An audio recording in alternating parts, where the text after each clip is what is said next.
Dal Bellunese alla Foce sono stati o sono in corso di realizzazione tutta una serie di interventi per la messa in sicurezza del Piave, ma finché non verrà realizzato un bacino di laminazione, il Piave continuerà ad essere un fiume ad alto rischio, il più a rischio del Veneto. Sul Piave con Vaia abbiamo visto passare a stento 2600 metri cubi di acqua al secondo.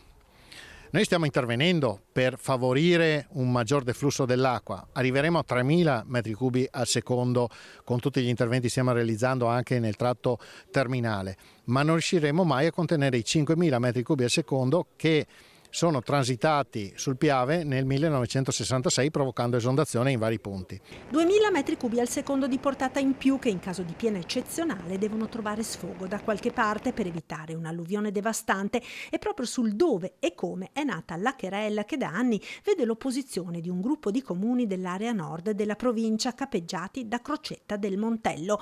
Proprio sulle grave di Ciano, infatti, l'autorità di bacino distrettuale ha individuato l'area per le casse di espansione. Dopo i ricorsi, l'ultima puntata della questione è il commissariamento dell'opera che ora dovrà essere realizzata dall'autorità di bacino. Ma essendoci una gestione commissariale, questo dovrebbe velocizzare i tempi proprio in virtù del fatto che il Piave è l'unico fiume in Veneto in cui non è stato realizzato un intervento capace di trattenere quella portata in più che il fiume non è in grado di trattenere. A differenza degli altri fiumi a regime torrentizio del Veneto, continua l'assessore, dal Brenta al Bacchiglione all'Agno all'Adige, il Piave è l'unico a non avere una valvola di sicurezza. Se dovesse arrivare una portata a 5.000 metri cubi al secondo, oggi il Piave inevitabilmente esonderebbe. Non si tratta di pulizia, di alberi, non stiamo parlando di questo, stiamo parlando di una portata doppia rispetto a quella che è transitata a fatica con Vaia. Quindi alberi o non alberi comunque uscirebbe.